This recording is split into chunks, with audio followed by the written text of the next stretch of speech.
దొంగల ముఠా తాళం వేసి ఉన్న ఓ ఇంట్లోకి చొరబడ్డారు. దొంగతనం కోసం వచ్చిన వారికి విదేశీ మద్యం కనబడింది. ఇంకేముంది, దొరికిన మద్యం ఫుల్ గా తాగి కాసేపు అక్కడే కునుకు తీసి తెల్లవారుజామున వెళ్లిపోయారు. ఈ సంఘటన Warangal police commissionerate Subedari PS పరిధిలో శనివారం అర్ధరాత్రి జరిగింది. బాలసముద్రానికి చెందిన కనపర్తి సత్యనారాయణ హనుమకొండ చౌరస్తాలో 1 గ్రామ్ గోల్డ్ ఆభరణాల వ్యాపారం చేస్తున్నాడు. ఈ నెల 7న బాలసముద్రంలోని ఇంటికి తాళం వేసి అమెరికా వెళ్లాడు. దీంతో నలుగురు దొంగలు ఆయన ఇంటిని టార్గెట్ చేశారు. ఇంటి ఆవరణలో ఉన్న సీసీ కెమెరాలను ధ్వంసం చేశారు.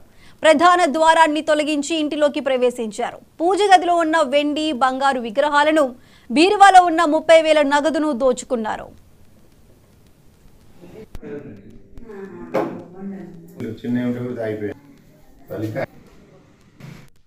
ఈ క్రమంలో ఇంట్లో వెతుకుతున్న సమయంలో దొంగలకు విదేశీ మద్యం బాటిల్స్ కనబడ్డాయి.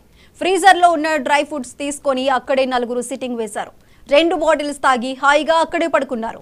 తెల్లవారుజామున 4 గంటలకు మేలుకొని ఇంట్లో నుండి బయటకు వస్తున్న క్రమంలో ఇరుగు పరుగు చూసి దొంగలని అరవటంతో ఆ నలుగురు పరుగులు తీశారు. సుబేదారి పోలీసులు కేసు నమోదు చేసుకున్నారు.